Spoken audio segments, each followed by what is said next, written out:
Good morning, everybody. Hey, there's been an increase in volume of views on my channel because somebody, Squatch253, aka me and Paul's hero, he has linked our video to his channel, which I appreciate all the views, by the way.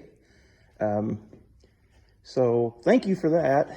And I was going to talk a little bit about these track pads that all of a sudden everybody's really interested in on this machine. So I have a few here that have been, the rubber has come off. I'm in searching for two of the rubber parts here. You can see how they're mounted. And it appears that they're just basically, like I assume vulcanized is the word, onto this metal plate, this cup.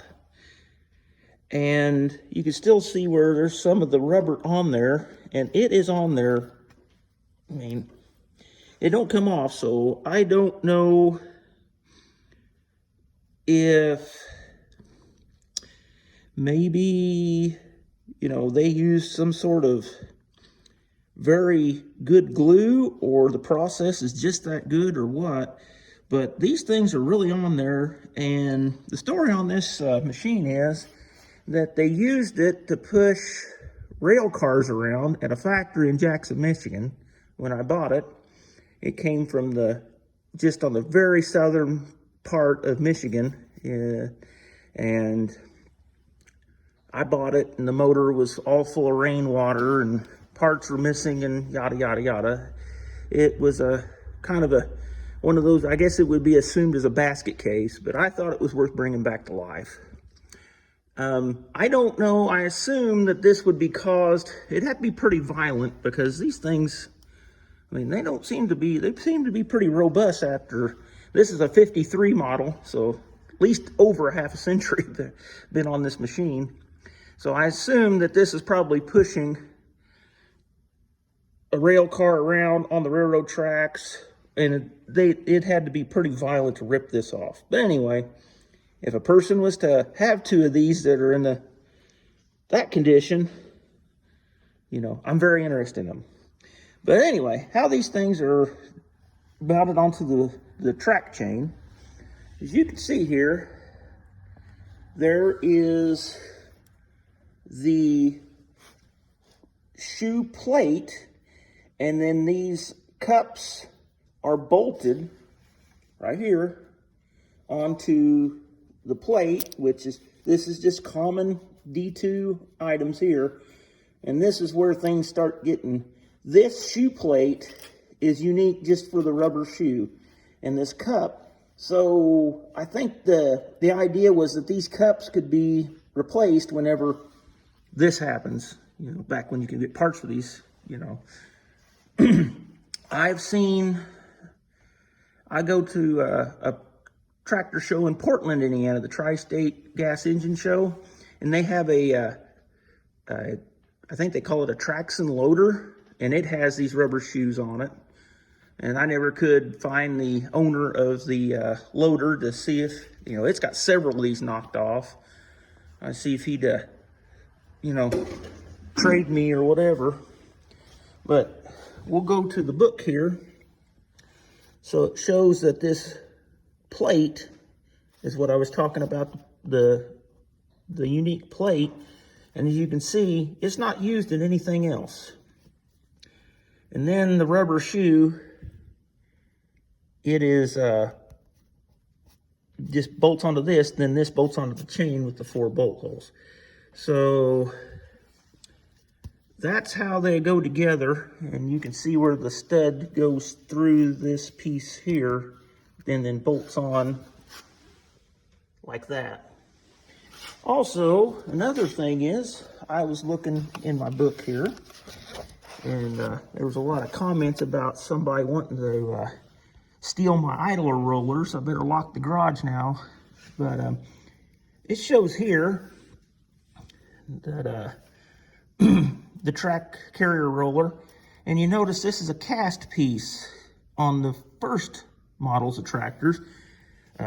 This doesn't really, you know, I got a 4U book, so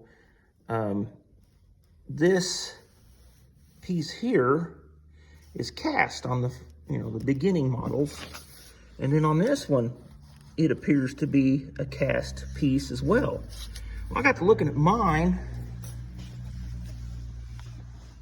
I don't know if you can see it down here. It's pretty dark, but you can see on my tractor, barely, that this is obviously a fabricated pipe and another pipe. And of course, the furnace kicks on in the middle of my video. So, that being said, this is being a 53 model. A person could fabricate these, but is it right for the older models? Well, I don't know. You know, they would work until the correct part come along, I guess. I feel that these are the right ones for this one, and there's no obvious, you know, people's put these on here at some point or another. But I would say that this is original for this tractor. This is serial number 4U6123, and it's a 53 model, so it's one of the last ones that had the short wheelbase before they put you could take the clutch out without breaking the tractor in two pieces. So it has the short wheelbase. I'm doing this on a cell phone, so you just have to forgive me. But that is what I've figured out on those two items that I've had a lot of people comment on, and thought I would just make a video since everybody was kind of interested in it. And I appreciate you checking everything out, and I like that you like my tractor video. And Paul was very excited to see that he was had that many views when he come home from school. So we're all really happy to have the attention. So we'll cut the video there. I don't have any editing ability at this point, so it is what it is. Thanks for watching. Bye.